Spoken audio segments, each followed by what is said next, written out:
Well, what's going on, everybody? I have a little project I'm going to do for you today. I'm going to take this ordinary fat tire e-bike and make it a little bit extra ordinary. This is the Freesky Eurostar Ultra.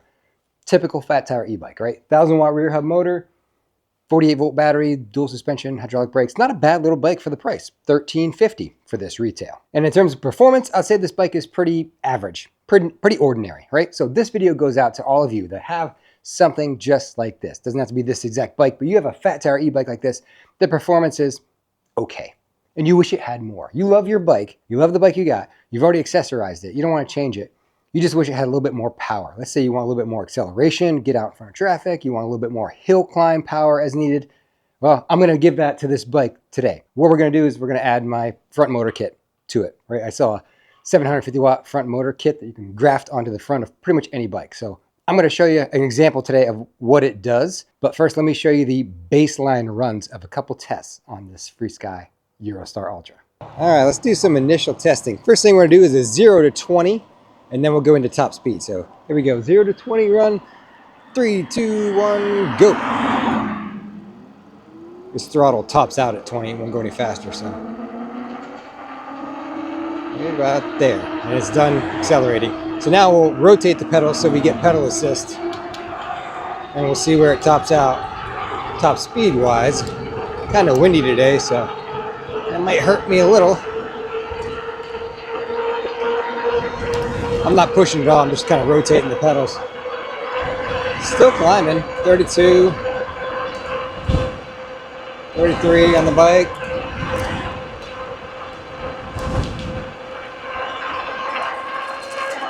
34, found a little bit extra there.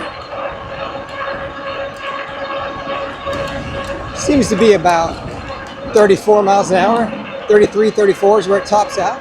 Time for the next baseline test here. We're going to do a timed hill climb.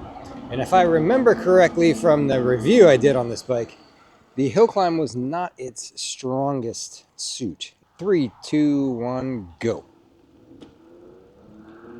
Yeah, it doesn't have as much low-end torque. It's better on the high speed. I mean, 33, 34 mile an hour is pretty good. But this hill climb is slow. It's doing it. Throttle only, carrying you, no problem. But we're not breaking any speed records here. It was even slower today. Yeah, it's real slow today. What the heck? I got a fully charged battery, so wow, that really struggled. That felt slower than the initial run I did on it. It just doesn't have a ton of power. If you weigh a lot more than I do and you're gonna do that hill climb, I'm 180 pounds. If you're 300 pounds, maybe that bike ain't even making the hill climb.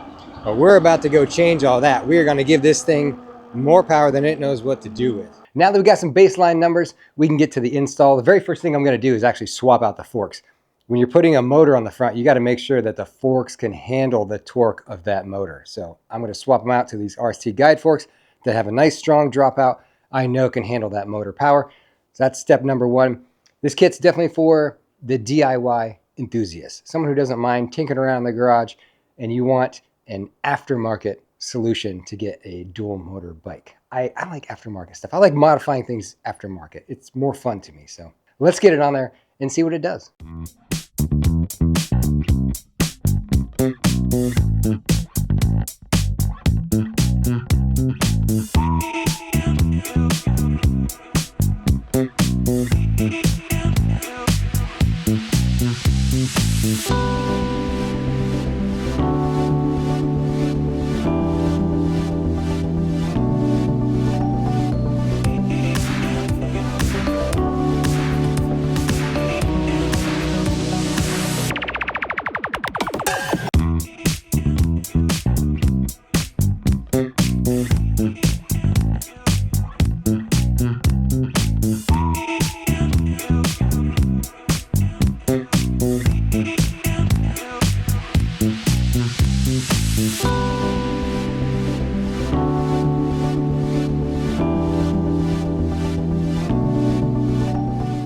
All right, system check. Here's the stock rear wheel.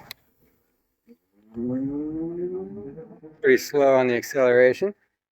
Now for both motors.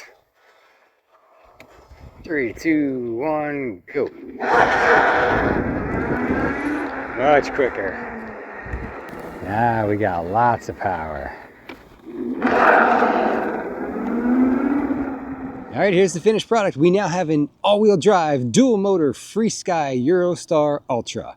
And I've done this on multiple bikes, Aventins, Hemiways, wired bikes. The kit's designed to be kind of a universal fit where you can attach it to pretty much any fat tire bike. So let me kind of walk you through the basics of the setup here real quick.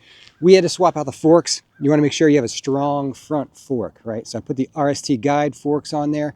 It's a suspension upgrade, honestly. They're better than the forks that were on there. And they have this really strong dropout, which I know can hold the torque of that front motor. It's like, 80 Newton meters of torque on there because it's a 52 volt, 750 geared hub motor. And we took our original tube and tire and brake disc off the bike's original wheel, and we just put it onto this wheel with the motor. So we got our motor in the front. Next, you just have to find spots to mount the other pieces of the kit. You got to find a spot for the display, controller, battery, throttle. So I just put the battery and the controller in this rear pack. So inside here, let me open it up for you. We've got our 52 volt, 20 amp hour battery pack and a 45 amp controller. So that just hides in the bag there. Punched a little hole in the bag because there's two wires that come out of there that you got to route up the frame. One wire is your motor wire, just comes up here to the front and then down the fork right here and plugs into your motor. And the other wire is your wiring harness, your main line, which goes up to the handlebars, and that's where you plug in your display and your throttle and your brake cutoffs and all those pieces. And everything's plug and play. Just plug the plugs in and you're good to go. You got a functioning front motor, and it's a completely separate system. You don't touch any of your bike's stock wiring.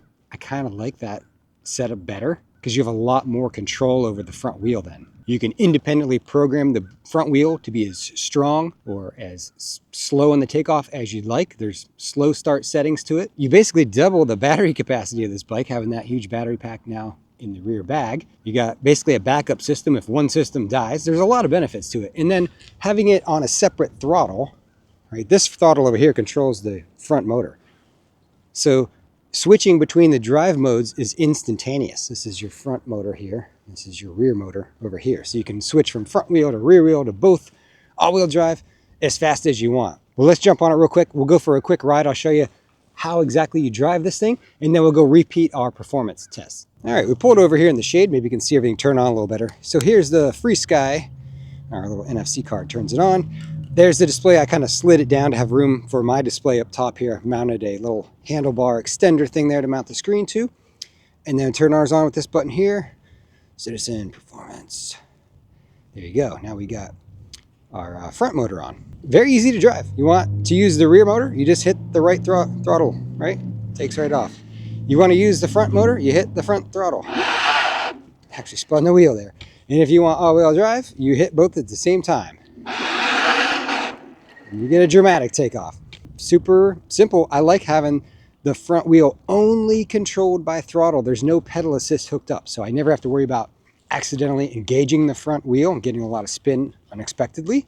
You only get it when you push that button. We're ready to roll. Let's go out and repeat our performance test. You're going to see, I think, a pretty dramatic difference in acceleration and also hill climb power. All right, let's do our 0 to 20 test. Now, I've got the power cranked to the max just for dramatic effect. So we're going to get some wheel spin here. Here we go. Ready? 3, 2, 1, go. Right there. There was 20. Now let's try top speed. See if that's any different. I got a pedal for this because the Freesky throttle is capped at 20. So to get all the power, I got to rotate the pedals.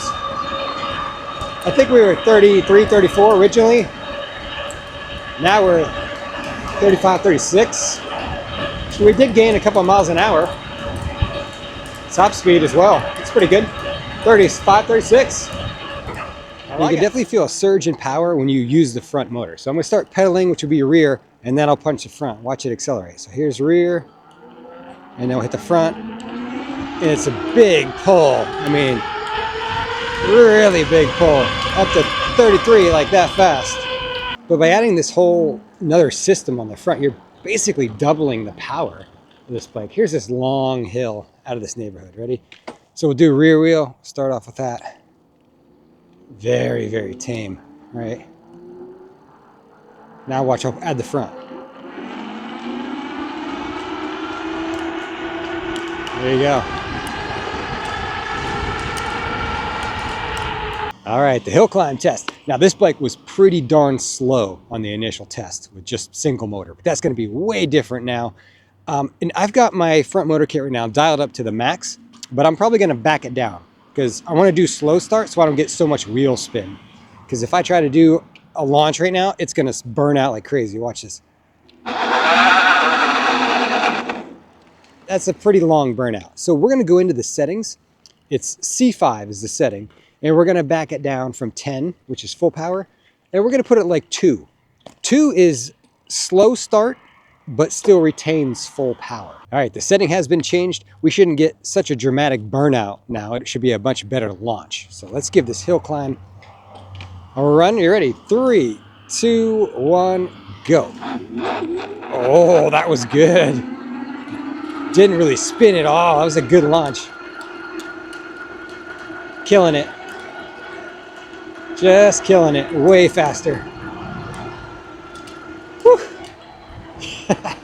It's so much better. Oh my gosh. So much better having 2 wheels pulling you up that hill instead of just one. That was a pretty good time, I feel. I don't know exactly what it was. We'll find out in editing, but I bet it's right there with other store-bought all-wheel drive bikes. I can put a list up on the screen of, store-bought all-wheel drives and how this homemade one compares. I think it's probably right in the hunt. Right in the hunt. It might even be stronger. Now, the slow start setting is probably the setting to ride around in, honestly. So here's a launch. Here's rear wheel only. Okay. Here is slow start, all wheel. You can hear that tire just gripping. Much better pull off the line. And if you bump the power up on the front motor, you'll just get a big burnout. I kind of like the burnouts, they're fun. I tend to ride it in the full power mode because it's a punchier feeling when the front motor kicks in if you're already rolling. But here's another example of the usefulness of this extra power. You come to a road like this and you need to scoot out like in between traffic or in between cars. You've got that extra power to help you scoot through here quickly. Doing that with the stock motor, I mean, no, it's not nearly as fast at all. Here's one more look at the finished product from the other side of the bike. You can see how I routed the wiring. The 2 wires come out of the rear pack right here, and they come down the rack, just zip tied, and then along the frame. The bike's original wiring goes right there along the frame, so I just zip tied in the same spots. Black wires on a black bike. It's hidden decently on there. So, what do you think? I mean, nice little performance boost for this Freesky bike.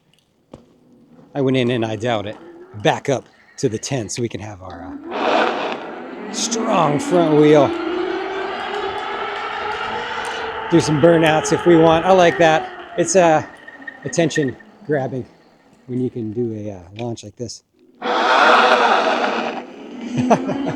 I got some of these kits left out of the second batch I ordered. There are some left, the 26 by 4 inch kits. I got some 20 inch kits on the way. I also have all the individual pieces as well. If you want just a motor in a wheel, you're gonna come up with your own controller and battery and all that. I've got wheels available with motors in them. I got forks, controllers, displays, all the parts and pieces if you wanna kind of DIY your own all-wheel drive bike. So if you're looking for some parts and pieces, you can check out my website, citizenperformance.com. Maybe you find something neat you need. Let's do one more long hill climb. So here's rear motor. Let's add in the front now. It's so much more. Oh gosh, I love it. What is the actual top speed pedaling? Let's see here. I'm out of pedal though. This needs better gearing. 35, 36. 37, 38. Oh yeah, we're rolling, baby. All right, just one more time. Let's try 0 to 30. 3, 2, 1, go.